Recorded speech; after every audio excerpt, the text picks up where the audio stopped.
Hello everyone, and welcome to the first ever EY Foundation Voice Forum. We are so delighted that you are able to join us, and we have an action-packed hour in front of us today. So my name is Deborah, I'm a sixth form student, and I study biology, chemistry, and maths. And I was on the EY Foundation Secures Futures program in April of 2022. And presenting with me today is Alina, who is also on one of the EY Foundation programs recently. So thank you, Deborah. Hi, my name's Alina. I go to college. I'm doing maths, physics, and IT, and I was on the Tech Futures program of April this year. So in today's event, there's a lot of questions and contents that was developed by young people with their aim to provide a platform for all of us to come together and speak about topics relating to the future of work. And we will also be celebrating our achievements, and what we want in the next hour is to inspire you and allow you to voice your own opinions, hopes, and your questions. So we'll be able to see everything that you're posting in the comments, and we want you to interact as much as possible. So get involved and make sure to add your opinions and your questions that you have. And just a quick note to anyone who doesn't know what the EY Foundation does. The EY Foundation supports young people from low-income backgrounds into employment with programs that provide employability, skills and training, paid work experience opportunities, and mentoring. And they have provided this platform for us today so we can all come together and discuss important topics that are all on young people's minds. So throughout today's event, we'll be speaking to our brilliant live panel on topics such as the future of work, diversity in the workplace, and social mobility. Then we've got some inspiring stories from young people who've achieved great things.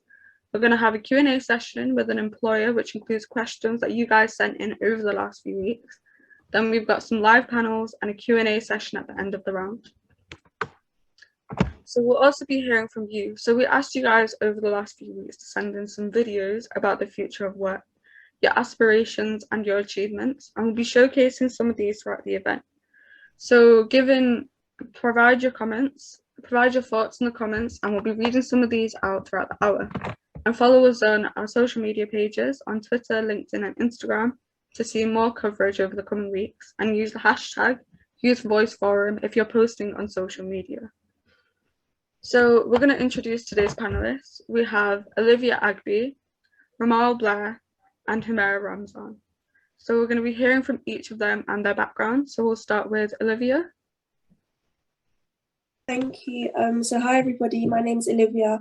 I am a current history and politics student at the London School of Economics, and I'm also on the Youth Advisory Board for the EY Foundation, and I started that board this year, but I've been a young ambassador since 2020, and it's lovely to be here. I'm really excited to be on the panel today. Thank you. And we're going to go to Ramal next, please. Hi guys, my name is Ramal. I'm 24 years old and I'm currently working at EY as a tech consultant. So I'm excited to be on the panel. I'm excited to give you guys my knowledge and to answer a lot of your questions and just hopefully give you a lot of information that you guys have needed to progress in the future. So yeah. And finally, we'll go to Humera.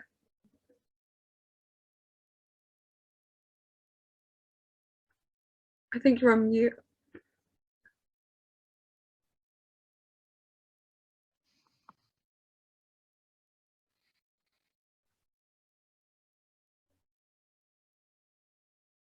I can't hear you.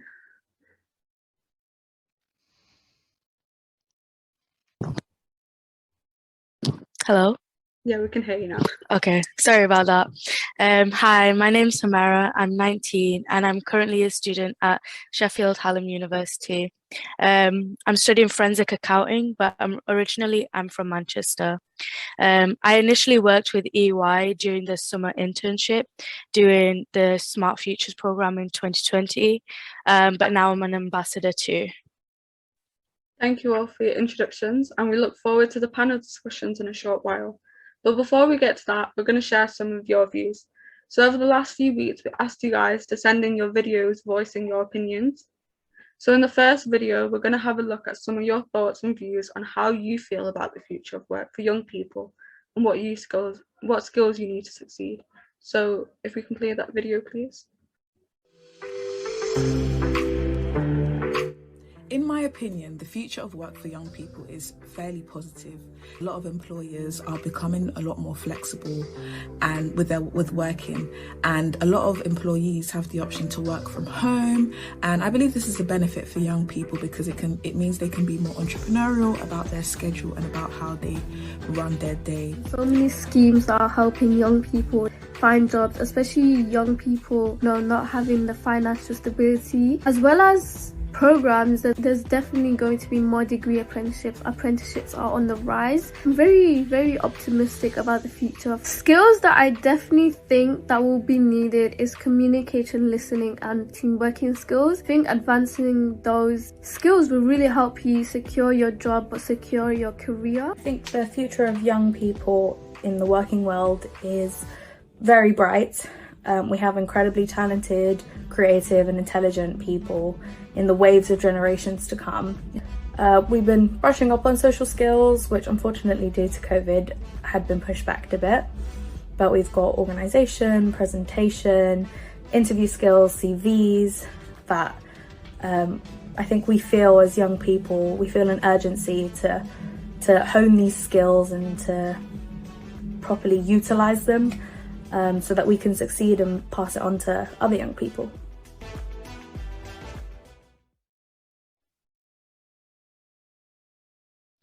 So those were some really insightful videos, and it's really good to hear the thoughts of young people. Throughout that video, I was quite inspired of the way that people talked about like the type of skills they wanted to pass down to us as young people. What did you think, Alina?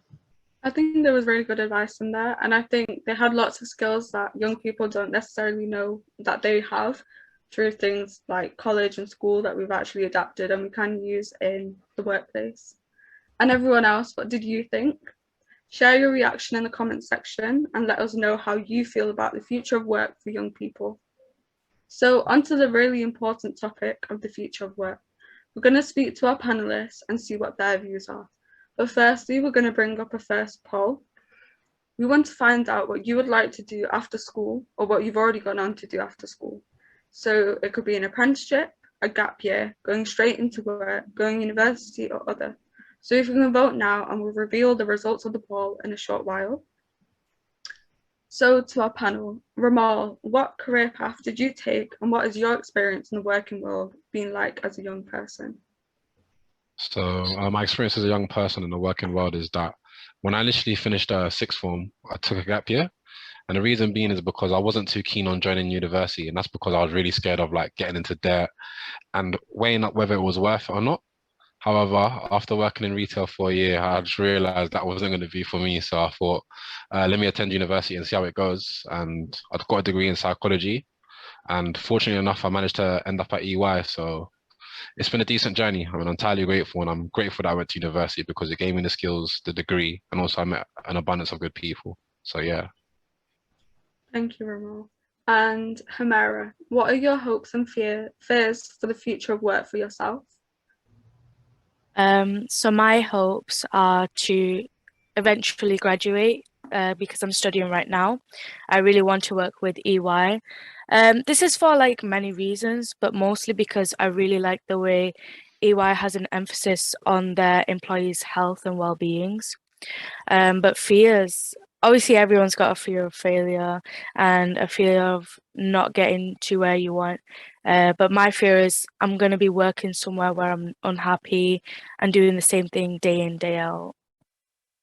Thank you. And Olivia, what do you think the future of work looks like? So for me, I think because of the pandemic, I think it will be a lot of hybrid a workplace where it will probably be online and in person. But also I think it will be a lot more technological. So because society is advancing in technology, a lot more jobs around technology will be created, whether that's in data or actual technology creation. I think there are good prospects for young people because there are so many jobs that we haven't even thought of that will be created. I think it's quite scary as well because the market for the job market is changing as well, but I think we should be optimistic because there's so much space for things to change and for things to develop for us. Thank you, Olivia. So we've got the results for our first poll where we asked what you would like to do after school or what you've already done after school. So 80% said they want to go to university and 20% said other. So I think even though there is like that other percentage, that's okay because you don't really need to know like right at this time, and you can look and explore at different things. And Ramal, what did you think about the results of the poll question? To be honest with you, I'm half and half. I'm quite surprised, but I'm not quite surprised because I understand that university is usually like the favorite. Everyone has that ambition to just go straight into university, or that's the conventional way, what a lot of people are told is the right thing to do. I'm quite surprised no one wants to take an apprenticeship though. I would have thought that a lot of people, especially young people, are more interested in kind of getting hands-on and getting the skills needed whilst getting the work experience as well. But it's interesting to see. Olivia, what's the best career advice that you've been given? I think to date, the best career advice I've been given is to not be so stuck on one route. I think even me being in the first year of university, a lot of my beliefs and ideas about where I will end up at the end keep changing.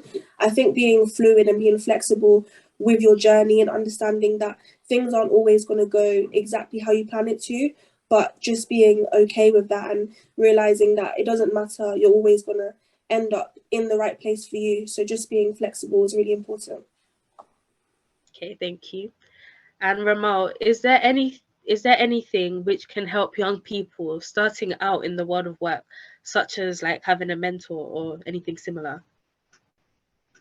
So yeah, I think that's a great point. I'll definitely say looking for a mentor and having a mindset of being optimistic, and even answering off of what Olivia said, being open to be adaptable, being willing to change, because like I said earlier, I started off as a psychology degree and now I'm in tech, so it's entirely different. So being open, researching, networking with people, trying to join as much workshops as possible, reaching out to older siblings, family members, anyone that can inspire you, because you never know who you can have a conversation with and really pick up some knowledge and be inspired and have a sort of eureka moment where you're like, wow, I never thought of that. I'm actually suited to this, let me look into this. So there's abundance of opportunities out there. It's just about being open and being willing to look for them, I would say. Okay. And Hamera, what skills do young people need and what can young people do to stand out?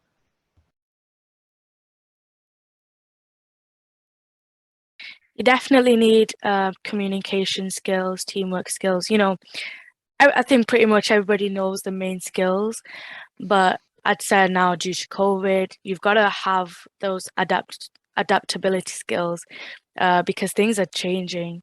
But I'd say to stand out, you've got to put in your extracurricular activities, because it's not just enough to have good grades anymore. You've got to show like a keen interest, and you've got to show that like you have a really good interest in the subject you want to follow. That was such a great discussion and really great insights. So thank you to all the panelists. We'll be hearing more from them in a moment. So now we're going to have a look at the really inspirational story of Jonas, who's a young person from Lewisham and an EY ambassador. We're going to see how he overcame barriers to achieve what he has today, including becoming an entrepreneur and a public speaker. So if we can play that video, please.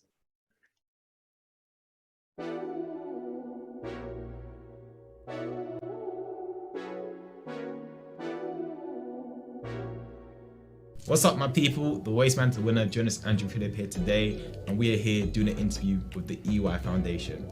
I'm a multi-award winning TEDx speaker, workshop facilitator, and event host who's been able to speak in America as well. I grew up in Lewisham, Southeast London, and it's very unique. It's very unique because in 2022, we were the London Borough of Culture, and we had amazing events going on there. We also have, as people know, Lewisham Shopping Centre, and we have loads of other bits and bobs going on in our area. There are so many amazing characters from Lewisham and so many talented, not only young people, but adults as well from our borough. And where I grew up, obviously there are things that aren't the best from where I grew up, but I'm not someone that likes to dwell on that. I'm someone that dwells on the positive. So the fact that we are able to have amazing things in our area and great things to do in our area, and they're still building on that to make it even better for us in Lewisham, I think is amazing. Becoming a speaker and an entrepreneur were both accidents. They're both complete accidents. Like, I didn't intend for any of them to happen. I wrote actually a business plan before I even knew what a business plan was about a wrestling company, because I'm not afraid to say when I was in year 9 I wanted to be a wrestler. I guess what made me want to be an entrepreneur was firstly my mentor. When I told him I want to be a project manager, be a consultant for a big company, and he was like, why don't you just be an entrepreneur? And then when I came back from America, people kept telling me, oh, when you start your own business, I'm gonna promote you, or this, all that kind of stuff. Like, people kept saying it to me. Having the freedom and also doing something I love as well, not just trying to make money. And even having a mentality where if somebody said you can't do something, you wanted to prove them wrong. So for me, when I left school, I wanted to prove all the people that said, Jonas, you're gonna end up dead or in jail. Jonas, you're not gonna achieve anything, all this kind of stuff. I wanted to prove them wrong. So for the first year of my volunteering in my career, up until a year after school, that's all I wanted to do. And I remember when I did a speech in Las Vegas in Caesar's Palace, coming back and crying on the plane, because I just achieved something doing a speech, what I want to do in the future. And I've just achieved the childhood dream of going to America, which I always wanted to do, because I prove people wrong now. So now what motivates me is not only to create a better life for myself, but a better life for my community. And that means Lewisham, that means the Black community, and that means people, especially young people from marginalized areas. First lesson that I've learned in life is to make your own rules in life. And I'm saying that follow the law and all that kind of stuff. I'm not saying break the law, but what I'm saying is, if you want to go out, and this is gonna sound so cliche, but if you want to go out and be a lawyer and an entrepreneur with a different business, why can't you do that? And the second one I'll say is talk is cheap, actions are priceless. Ask for help if you need it, work smart and get the job done. But for me personally, I've always thought in my head, you know what, talk is cheap, I need to actually get the job done, because in history, they don't remember all your talking, all they remember is what your results were. So that's the main key. In the next few years, I see myself creating massive impact with whatever I do, whether it is speaking or my multiple businesses, but hopefully both of them. For us, it's to be better people and to also always level up. So I'd say just believe in your source. And again, remember, talk is cheap, actions are priceless. So it's all good believing in your source and saying it to the world, but get the job done too, and let's get the work done.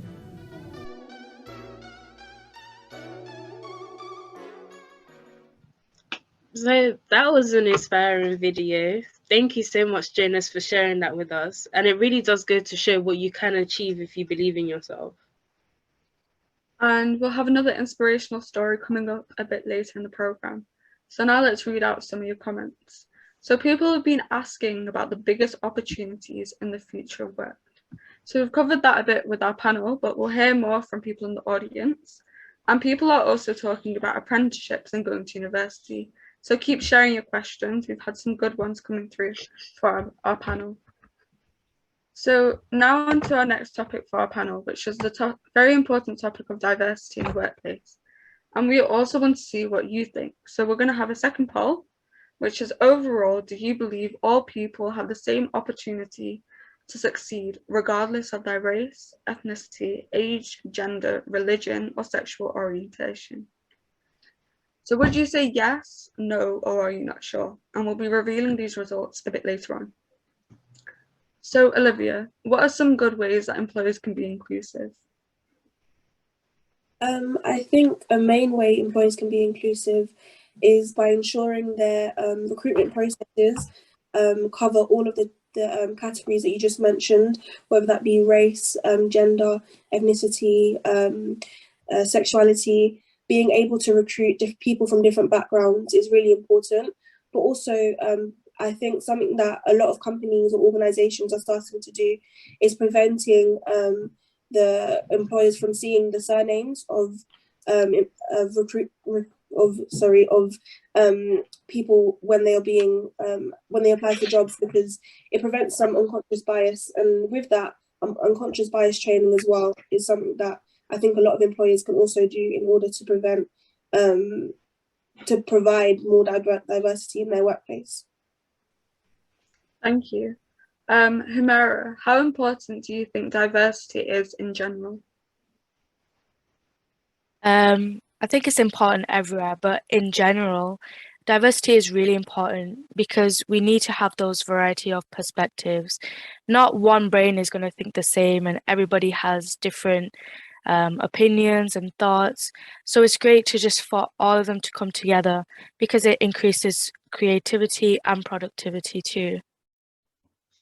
Thank you. And Ramal, as someone who is working, what have your experiences around diversity in the workplace been? And can you provide any good or not so good examples? So yeah, I think I've had a few experiences with the workplace being diverse. Particularly with EY, it's very diverse, and that's one of the things that I actually love about it because it allows me to feel comfortable, especially as a person of color. I identify as Black, so to come to work and be able to see people that are like me, or to see other people that are also ethnic minorities, it just shows that it's possible and that we belong here. Because I feel like historically, a lot of people like myself don't feel like we belong to be in these environments. So it's always good to get that reassurance when we see like-minded people or people who look like us.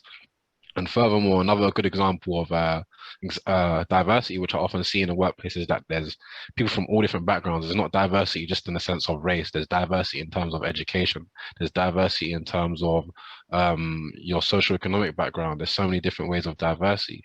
So I feel like it's important and it's good to see because there's so many communities in EY, for example, like a Muslim community, which I was a part of. I was took part in like a fasting challenge. There's women in tech, which is inclusive to all. So I'm a part of that as well. And there's also things such as like the EY Black community, which often do socials where we can catch up and we can mingle over cultural dances and I can find out about different types of food and so forth. So it's very, very diverse. So yeah, I enjoy it. Thank you. So let's now quickly look at the results of the poll that we asked earlier, which was overall, do you believe all people have the same opportunity to succeed regardless of their race, their ethnicity, age, etc.? So the results say that 75% of you said no, 17% of you said yes, and 8% of you said you don't know. I can't lie, I don't know what to say about this, to be honest. It's kind of like the majority said no, but there's kind of like mixed emotions on this. So Olivia, what's your take on the results of the poll? I think they're quite interesting.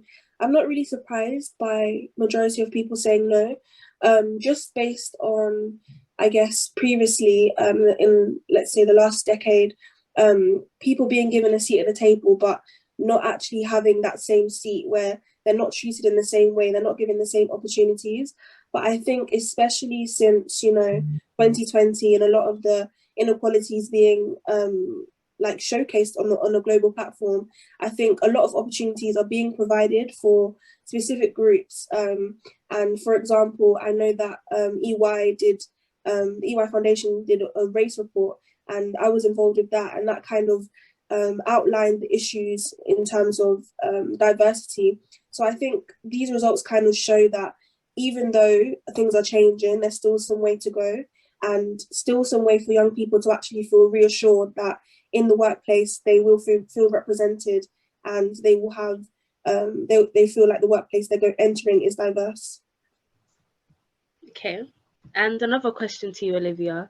Do you think a lot more employers are now more aware and are getting better at having a diverse workforce, seeing as it's becoming like a more prominent topic?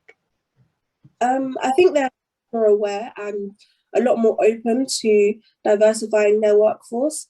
I think the importance doesn't just stop at diversifying the workforce, but ensuring that the people who are on the workforce feel comfortable there and don't feel like they're being used, as a statement, as the token Black person or the token person from the specific group. And I think that's an important thing to remember, that we can be at the table and we can be introduced to these environments, but how are interactions and how do we feel comfortable in these places? I think that's what a lot of employers still have to consider, even though they are opening up their spaces to everybody. Okay, thank you for that. Humera, what value does diversity bring to the companies? The value that diversity brings to companies is you're ultimately going to get all those different opinions and all those different thoughts, and you're going to get better results in the end. It also makes a really big global impact, because you're going to see people coming from different countries, different places, different races, and you're going to get ultimately a better result. I was also researching this question and I found this really interesting. Someone actually said that you would get faster problem solving. There was a study at Harvard where teams who solved complex, unfamiliar problems faster when they are more cognitively diverse. So that was really interesting to me. Yeah, that is a really interesting fact. Olivia, that's another question to you. Would you be able to share any of your experiences regarding this topic? So I'm not in the workplace yet, I'm in university, but just in terms of my interactions with different companies and employers, I can say that there's a lot more of a push towards diversifying the workplace.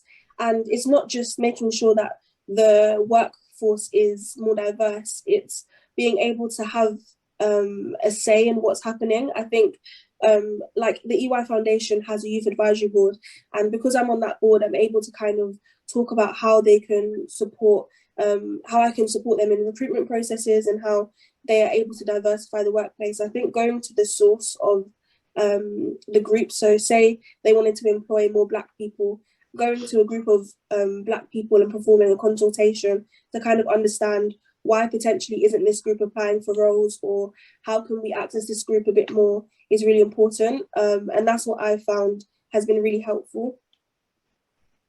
Okay, thank you. So yeah, thank you to our panel. That's like a really interesting topic to cover, in my opinion. And it was really insightful to hear your views and your experiences. And for everyone watching, don't forget to share your comments and your questions on the topics that we've been discussing, because we really want to hear from you. Yeah, that was really interesting. So now it's time for another video showcasing your views. So we've already heard what your thoughts are on the future of work and the skills needed to succeed. So now we're going to see what some of your aspirations are for the future. So if we can play the next video, please. My aspirations for the futures are that I hopefully will get good A-level grades. I will move on to go to a Russell Group uni, a business or economics related degree. I'm not sure yet, but one thing I want to get into is marketing. I either want to be a marketing manager or do global marketing. My aspirations for the future is firstly to progress within the world of tax. So I currently work as a tax operations analyst at an investment bank. My desire is to learn more about the area of tax and to become a skilled professional. Aspirations are to first finish my university degree and then hopefully go into a graduate program in the finance sector. Eventually the end goal is to become an actuary. Hi, my name is John Walker. I'm an ambassador for EY Foundation and I have aspirations to be an investment banker. It is my firm belief that myself and other young people will succeed, providing we possess passion, determination and ambition. Ultimate aim, goal, aspiration is to make a positive impact in local communities. Like that I can have some sort of effect on the community and help out where I can. What I believe, and for the hard work and dedication that I put in my goals and my targets, other people around the world can see that I feel motivated to believe in what they believe in and to pursue their own dreams. So together we can make a better world. Thank you to all the young people who sent in their videos. That was a really inspiring video. And it was really inspiring to hear all of your aspirations. And for everyone watching, you can tell us about your aspirations for the future in the comments. So now we've got a short film featuring Mr. Babs, who's from Manchester. And he shares a really inspiring story of how he overcame cancer at a very young age and became a social entrepreneur and a film producer, giving back to society and helping others with debilitating conditions. So if we can play that video, please. My name is Babs. I am the founder and CEO of FreshRB CIC, which is a digital media agency social enterprise based in the north of Manchester, specializing in video, podcast, and design production. We believe Everyone living with a life-limiting health condition can still work, be creative, be heard, and be of impact. And we use digital media projects to showcase this. I was born in Nigeria. I left Nigeria when I was 9. I moved to the Ivory Coast. My dad was a diplomat, so I moved around a lot. Moved to the Ivory Coast, moved to Tunisia, and then ended up in London in 2005 doing my A-levels. And that kind of just gave me a great scope about life. And obviously ever since then I've been in the UK. So in 2008, I was an intern at the BBC, and I knew that I was passionate about media. Then in 2009, I got diagnosed with non-Hodgkin's lymphoma, which is a type of cancer, and that changed my whole life. I was supported by a charity called Click Sergeant. One of the things they gave me was being creative with other people who were diagnosed with cancer. And this creativity gave me a light bulb moment. I said, I'm passionate about media. I can see that this works in terms of helping people with health. I thought, okay, if I start a venture, this is what I want to do. So in 2013, Fresh RBCIC was born. So for me, the greatest challenge was being able to change a tragedy into a triumphant story. And that's what has made Fresh RBCIC what it is today. In the future, I see a community, a society where we use media as a tool, not only just for entertainment, not only just for education, but also as a therapeutic hotspot to be able to get people to talk about things that matter. And for us, what matters is health.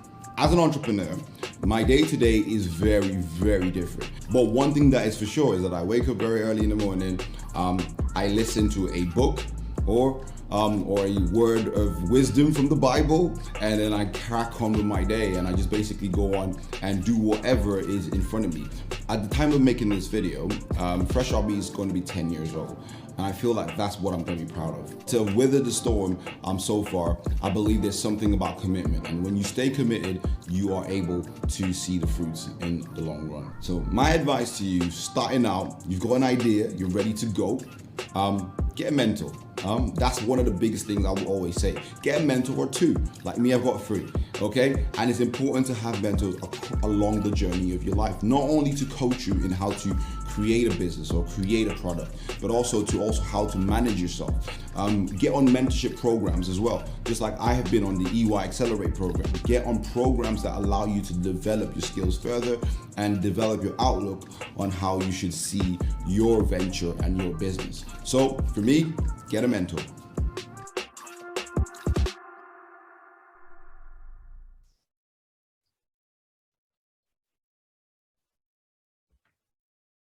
I think you're muted. We can't hear you. I apologize for that. So what I said before was that was a really inspirational story, and I'm sure you will all agree with me on this. Thank you, Mr. Babs, for sharing this with us, and also for filming and editing the brilliant videos in today's events.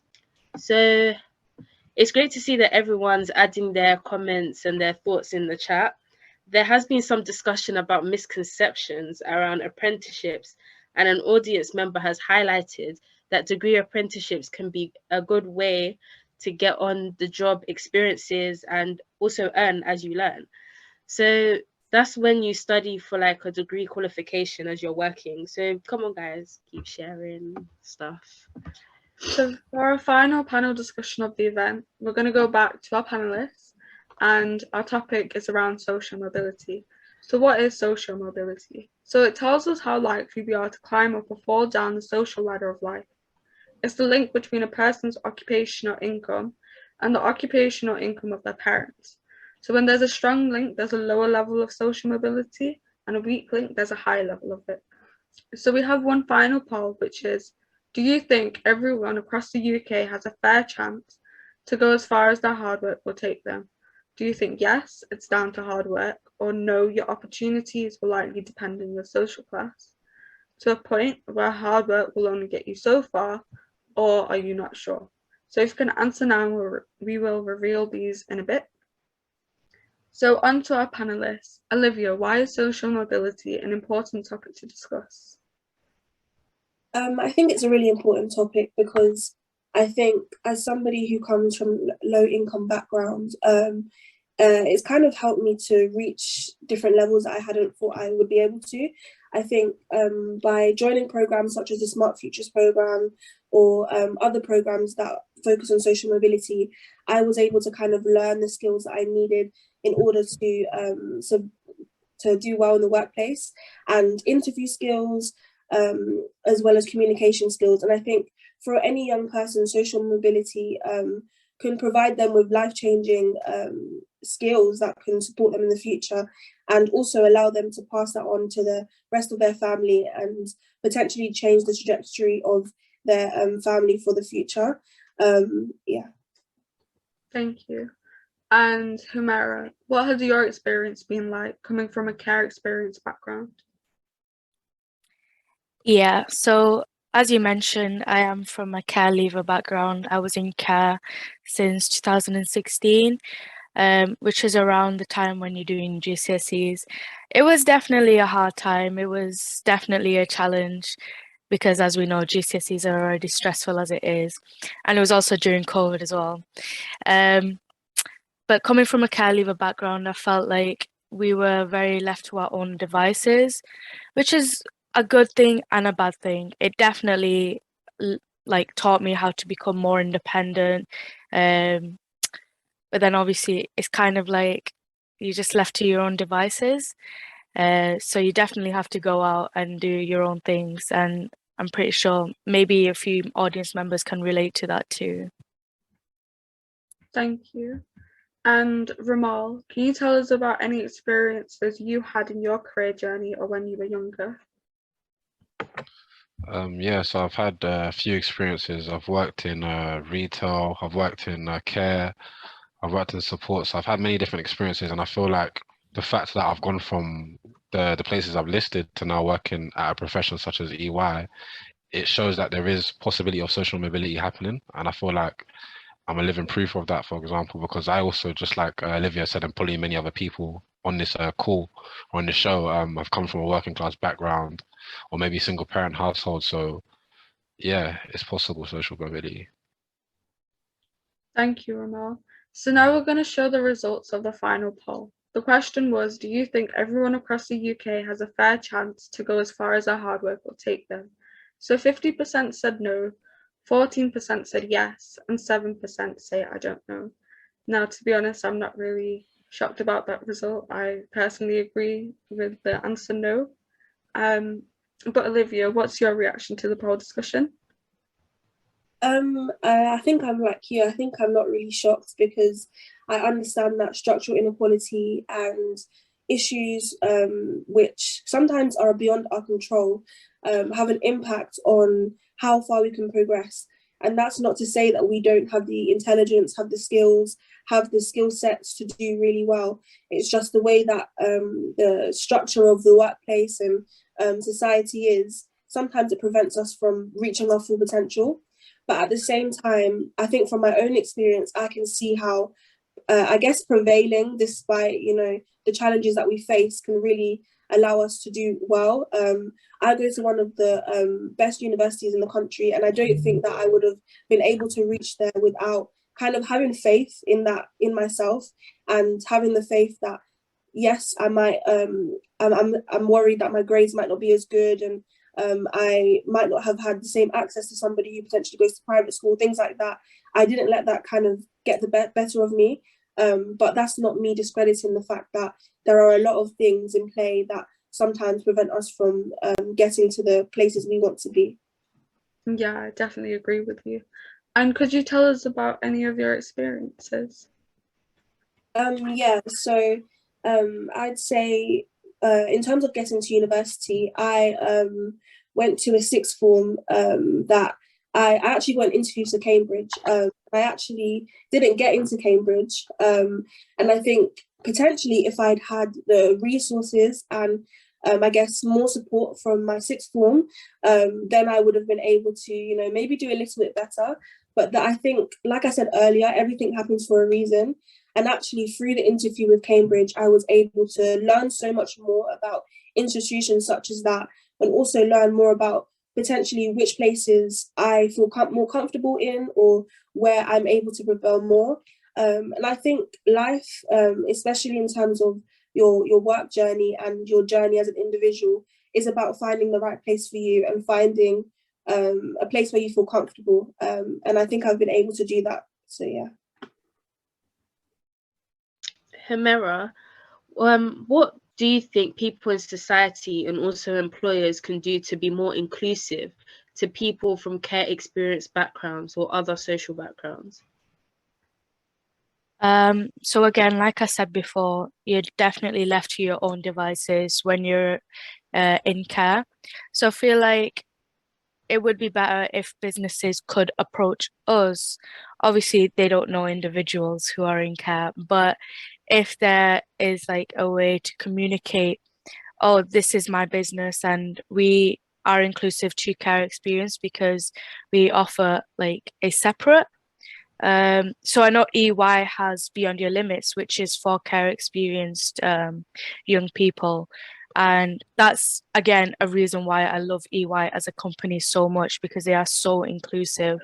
So I think other business can definitely learn off EY in that sense.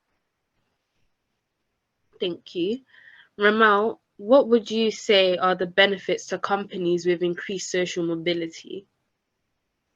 I would say there's a ton of benefits. I would say, first of all, it provides the company with visibility, because I wasn't even aware of EY as a company. When I was younger, I grew up in South London, so I wasn't aware of EY. I didn't understand what it was. I didn't know what the company was until I kind of got myself in a position to be able to experience and discover things like EY and discover consultant companies and accounting firms. So I feel like social mobility comes with a lot of visibility, and then that allows people like myself and everyone here to apply for those jobs. And then we bring a different sort of experience, a different set of skills that can evolve the company and make it a lot better. So I feel like social mobility comes with a ton of benefits for the company that definitely work in their favor in anything they want to do in terms of helping their client experience, helping the world a better place. And that's things that I believe EY strive to do and do well because of that social mobility. Okay, thank you. Olivia, how can social mobility be improved in the workplace? I think the access to specific groups could be better. I think EY and the EY Foundation has done a really great job at accessing specific groups, and like Ramal said, that's how I got in contact with them and started to work with them. But I think it's really important to actually speak to the groups themselves. I'm really big on consultation and advisory boards or just advisory sessions where you're able to actually speak to the group you're trying to access, because I think there's only so much there's only so much space for you to understand where a group's coming from if you're kind of emailing them and just like talking online.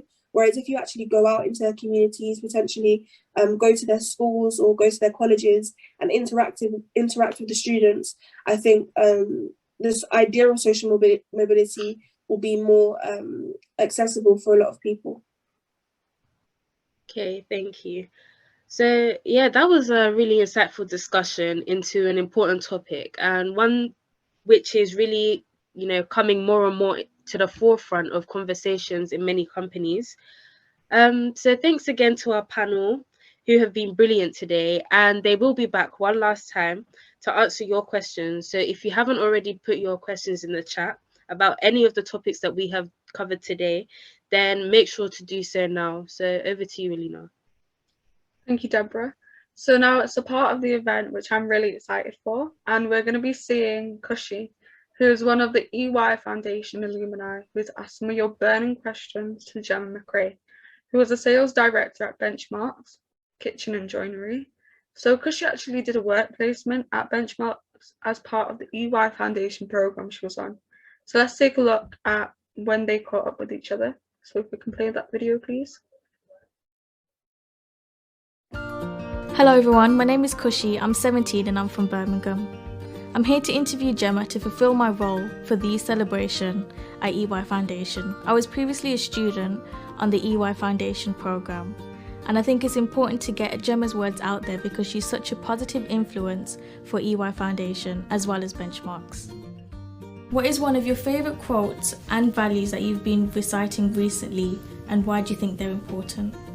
Sort of the three, if I can have three values that are important to me are, fairness, I think any decision, being leading or managing or working with people, most people can take most scenarios as long as they can see it to be fair. Joy, you know, I have to have fun. Having fun, laughing, being around people that emanate that joy is really, really important, which is why I love working with young people, because you immediately light up the room. And independence. Independence is something that I value really, really highly, because independence is, I've done it for me and I'm doing it only for me. That's really, really important. It's my decision, and something that I get, you know, pleasure and self-achievement, self-actualization, I think is probably a really good word for. So independence, I think. Yeah. As a young person myself, I'm also a candidate in the work world. So what are some skills and main attributes that you look for when finding a candidate? It's really people's characters and behaviours. Can I imagine working with these people? Can we work in the good times, the bad times, in the mediocre times? Because all three exist when you're working together. Communication is key to everything. You can be great, have a great brain, but if you can never communicate those ideas or bring someone along with that journey, those ideas are never going to come into reality, are they, really? Do you think my A-levels and GCSE grades really matter? They do. It depends what time of your career do A-levels and GCSEs matter to you. You know, obviously if you're moving on to a pathway of university, clearly they matter. They matter for you to get onto that next step. So I think it really depends on what journey you're taking. For me, I started straight into the working world. Actually, I was taking a year out to go to university. I got good A-levels. And that was my plan. But I started working and quite liked the taste of work, and was with a business at the time that really saw the value in me and just said, well, actually, we could offer this for you if you carry on working. And that's the path that I took, which isn't right for everyone. So the point about whether A-levels and GCSEs are important, it really, really does depend. Are there particular pathways that help improve prospects of being hired in the work world today? I think the pathway that you took was fundamental. I think, you know, if you think about how that's elevated you amongst your peers, other young individuals like you, I was, at the time when you were on that worker placement, I was talking to many people around the organisation that hadn't really experienced EY Foundation before. And we all concluded that what would we do in our Easter half term, or any half term for that matter, and it's probably not put our hands up to do additional work, which you guys all did, which really stood you from the masses, really. We need to bring youth into our business. You know, we can't have everyone retire and then there's no one left holding the keys and looking after our business. We do need that cycle of young talent coming into our business. So by doing that internship, we're opening the doors, telling people like yourselves that you are welcome into our space. What do you think employers can do to become more diverse in the workplace? I think representation is really, really important. And, you know, so, you know, for bringing that diversity, inclusiveness into the workplace, representation is really, really key. I know from myself, being a female leader in the business, you know, we are still growing the female leadership cohort, and I know that one of the great privileges I have is I have a lot of women coming to approach me saying, well, you did it, so why can't I? As a young female myself, I think it's important for us to be getting out there in the construction industry. So what is some advice that we should be aware of when joining the construction industry? Yeah, I think there's lots of advice for young females. I think for me it's really to not see the difference, see yourself as anything different than anyone else that can contribute to this industry. Male, females, everyone has a contributing part to play, and I think, you know, we need differences to create a dynamic sector to challenge what we know and be better. So join me and come and join the party is what I'd say.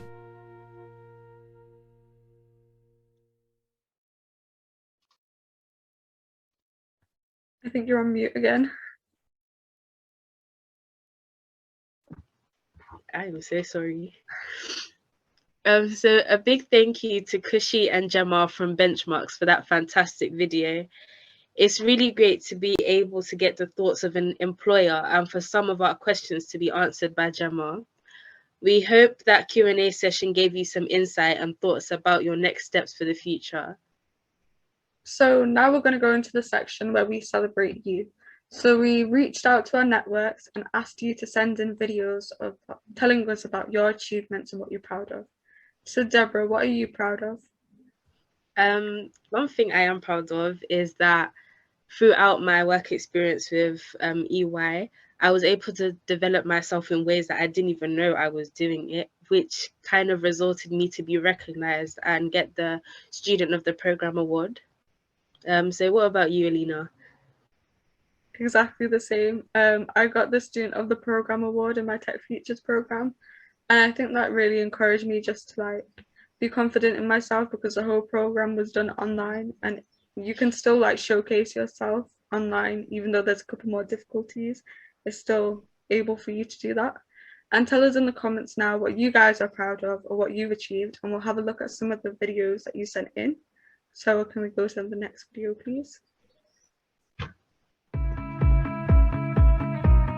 I'm proud about is definitely increasing my confidence, because I was always a confident girl. When it came to public speaking or events, I was very nervous and I would never sign up to programs by myself if I didn't have my friends. But now I literally do everything by myself. My most proudest achievement would be landing a graduate role at the Bank of America. And I put in the work, I made sure I prepared myself for the interview, I landed that role, and consequently I was able to move internally to the role that I'm currently in. So my most proudest achievement would be landing a role at the bank. I learned the importance of taking ownership for my mistakes and learning how to put in the work in order to achieve a desired outcome.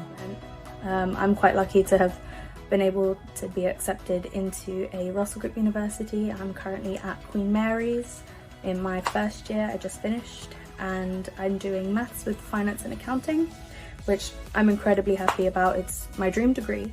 Hi everyone, I'm Millie, and I'm quickly approaching 4 years in the civil service, and within that time I've completed a project management apprenticeship and I've received 2 promotions, which is pretty good. I'm really proud of the drive I've had I've shown to make it this far, especially when I look back on the lack of opportunity that I had when I left school. We'll be proud of going against the grain and achieving what we have against the odds. So what a brilliant video. It's really uplifting and a real celebration of young people. So thank you so much to all those who sent in their videos.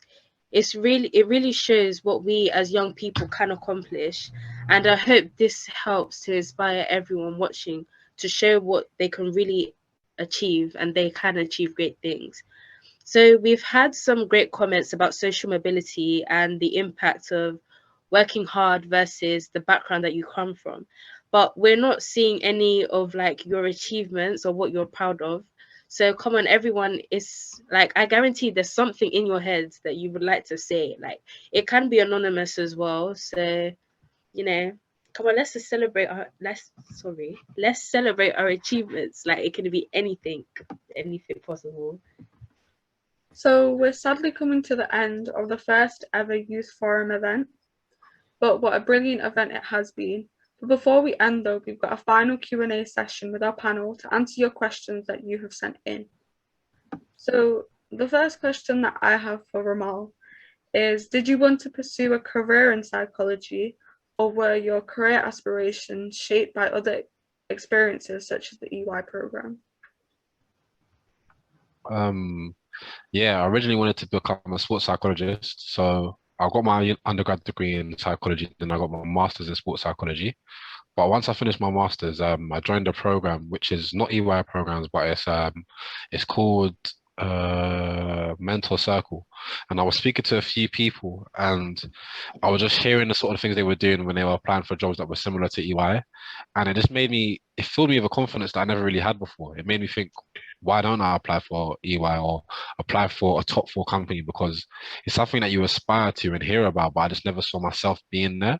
So once I was a part of that mentor circle, having a mentor, speaking to people that were the same age as me and were showing me that it's possible, I thought, why not? Let's go for it. And I believed in myself, and it's paid off. So I'm here now. So yeah, definitely grateful for that. Thank you.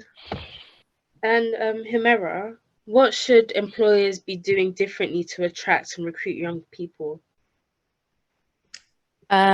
So I think there should be more advertising, like specifically targeted towards young people. Also, better incentives. Definitely, if you're still studying, But if those employers could give you an offer, like maybe, you know, carry on studying, get good grades, and then you can come work with us, because that's definitely the role I want to take during my because I'll be taking a gap year and working in industry within accounting. So definitely, if young people have the offer to go back, then I think that's something that employers can do. Okay, And thank you. to Olivia, so do you think many people know how to get an apprenticeship? And do you think schools give much support in this area, in your experience? I think information around being able to have an apprenticeship, whether that's an apprenticeship after you do your GCSEs or a degree apprenticeship, I think that information is more circulated now, and there's a lot more organisations and companies going into schools and colleges to inform students about them. But I also think that there's a lot of, I wouldn't say bias, but I think it's more like people being more accustomed to the university path. And so because of that, there's less knowledge about how to secure an apprenticeship and potentially how beneficial they actually are. So I definitely encourage people to look at degree apprenticeships or apprenticeships after GCSEs, because they could work better for you than university, and your options are always open. Thank you. Yeah, I agree with that. But that brings us to the end of our Q&A session. So thank you very much to everyone who sent in their questions today. So we've come to the end of what has been a brilliant event. So thank you for joining us today, and a massive shout out to all of those featured over the last hour. We've seen some really inspirational videos and some great videos of you providing your voice, opinions, and achievements. Also, a big thank you to you, our panel of Olivia, Humera, and Ramal. We've discussed several important topics, and they've given us some brilliant insight. Please let us know your feedback by completing the short survey that is now on the screen. And don't forget to carry on the conversation by giving your thoughts or sharing your videos on social media, and use the hashtag YouthVoiceForum and tag EY Foundation. Be sure to look out for these and feature them across our accounts. And make sure you're following our social media on Instagram, Twitter, and LinkedIn. And keep an eye out, as they'll be posting more on Youth Voice over the coming weeks. Thank you all for joining, and goodbye.